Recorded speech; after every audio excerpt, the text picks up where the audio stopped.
नमस्कार प्यारे बच्चों, स्वागत है आप सभी का आपके अपने YouTube प्लेटफॉर्म उदय एजुकेशन में। विद्यार्थियों, इस वीडियो में अपन बात करने वाले हैं कक्षा 7वीं के आपके हिंदी विषय के पेपर के बारे में, जो कि आगामी वार्षिक परीक्षा की दृष्टि से 101% इम्पोर्टेंट रहने वाला है।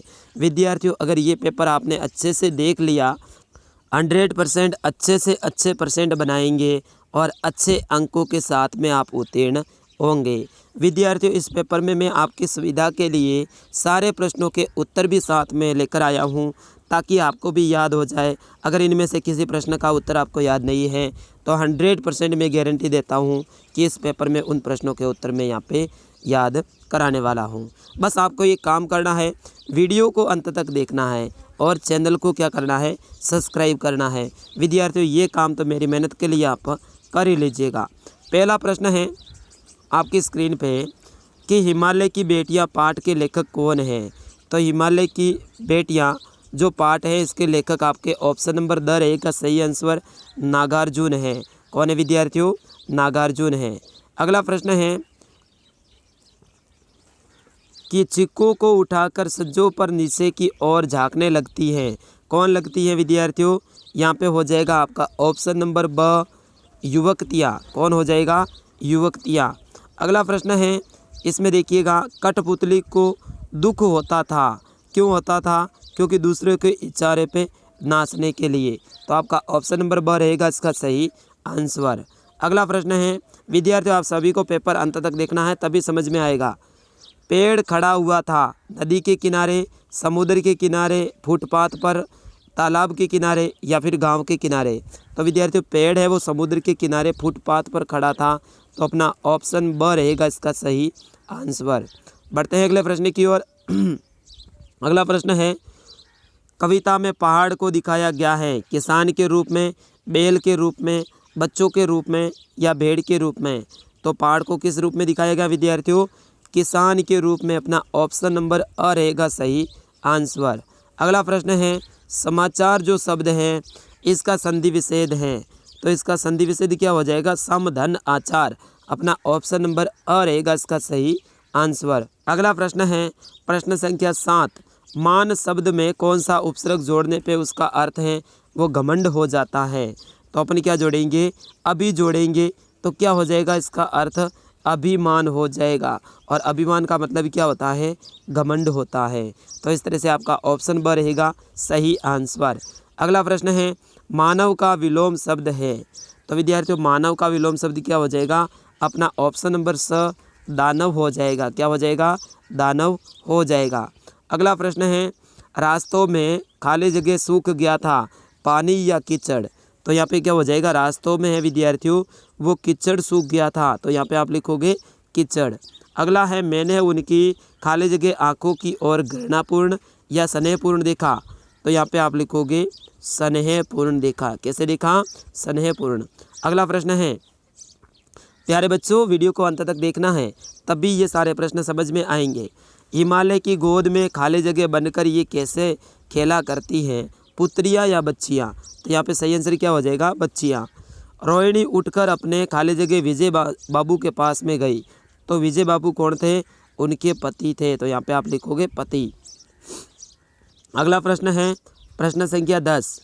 इसमें क्या है? इन प्रश्नों के उत्तर हैं आपको कैसे देना है? एक पंक्ति में देना है, यानी एक लाइन में देना है। तो इसका पहला प्रश्न देखिएगा, घोंसला न मिलने पर पक्षी कैसे खुश रहेंगे? तो घोंसला न मिलने पर पक्षी ऊंची उड़ान भरकर खुश रहेंगे। क्या करके खुश रहेंगे विद्यार्थियों? ऊंची उड़ान भर के खुश रहेंगे। अगला प्रश्न है ख, लेखक के घर की खिड़की पर कौन आकर बैठ गया था? तो लेखक की घर की खिड़की पर कौवा आकर बैठ गया था। कौन आकर बैठ गया था विद्यार्थियों?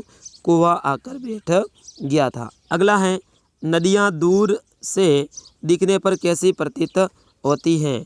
तो नदियाँ दूर से देखने पे कैसी प्रतीत होती हैं? नदियाँ दूर से देखने पे संभ्रात महिला की भांति प्रतीत होती है। कैसी होती हैं? संभ्रात महिला की भांति। अगला प्रश्न है, कठपुतली किन्हें तोड़ देने का आग्रह करती हैं? तो कठपुतली हैं आगे पीछे बंधे धागों को तोड़ देने का आग्रह करती हैं। किसको? आगे पीछे बंधे धागों को तोड़ देने का आग्रह करती हैं। अगला प्रश्न है वो है आपका 11वां। निम्नलिखित प्रश्नों में से किन्हीं 3 के उत्तर देने हैं। प्रत्येक प्रश्न आपके 3 अंक का रहने वाला है। इसका पहला है क, खून को भागुमती का पिटारा क्यों कहा जाता है? तो खून को भागुमती का पिटारा इसीलिए कहा जाता है जिस प्रकार पिटारे में अनेक प्रकार की वस्तुएं रखी होती हैं, ठीक उसी प्रकार से खून में भी लाखों की संख्या में लाल कण, सफ़ेद कण, प्लाज्मा और प्लेटलेट्स कण समाये हुए होते हैं। इसीलिए खून को क्या कहते हैं? भागुमती का पिटारा कहते हैं। इसका ख देखिएगा आप, कवि ने अंधकार की तुलना किससे की है और क्यों की है?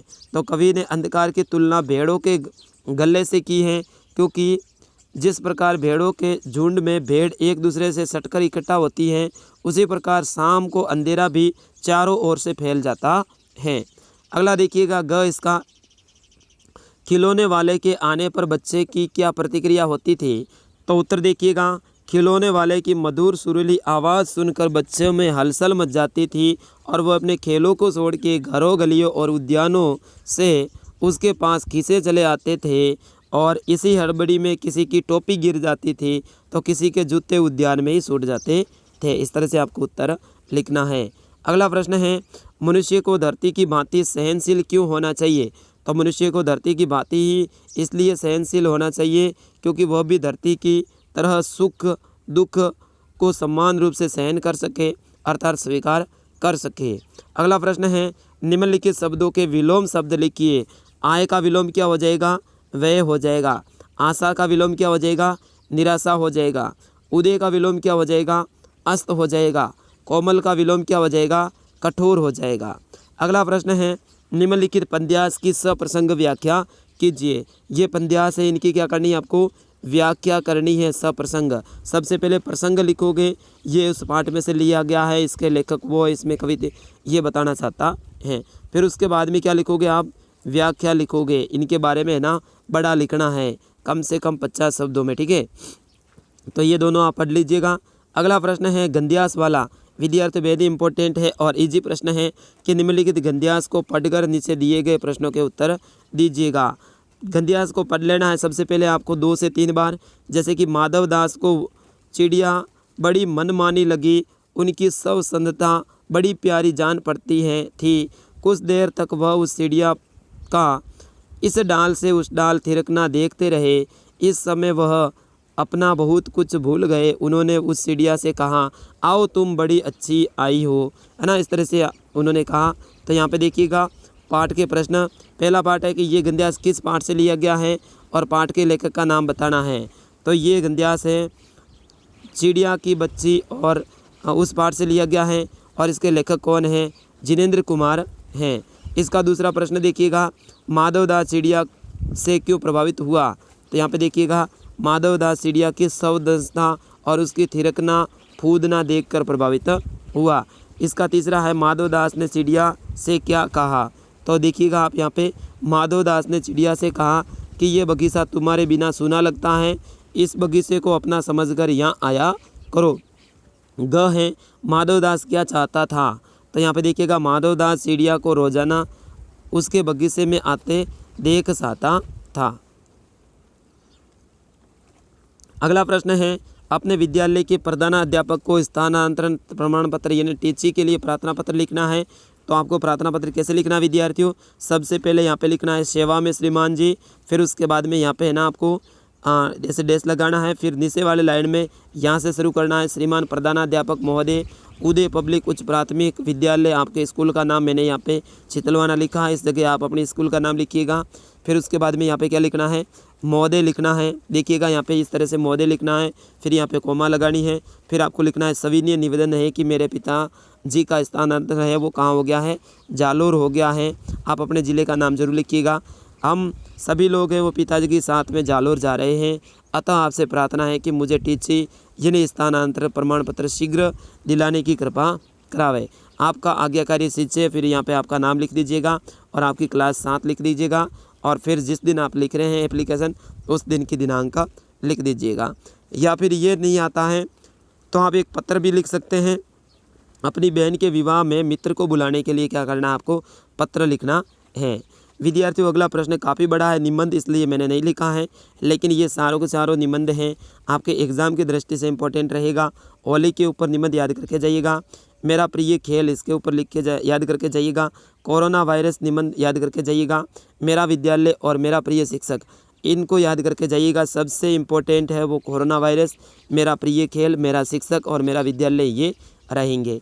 और कोरोना वायरस के ऊपर मैं अलग से निबंध का वीडियो बना रहा हूँ। जैसे ही मैं वे वीडियो अपलोड करूँगा तो यहाँ वीडियो के डिस्क्रिप्शन में उसकी लिंक भी दे दूँगा। तो मिलता हूँ अगले पेपर में। आप ज़रूर कमेंट करके बताइएगा अगला पेपर कौन सी विषय का सही है। तब तक के लिए जय हिंद, वंदे मातरम। हंसते रहिएगा, मुस्कुराते रहिएगा, हमेशा उदय एजुकेशन आपके साथ में रहेगा। वंदे मातरम विद्यार्थियों।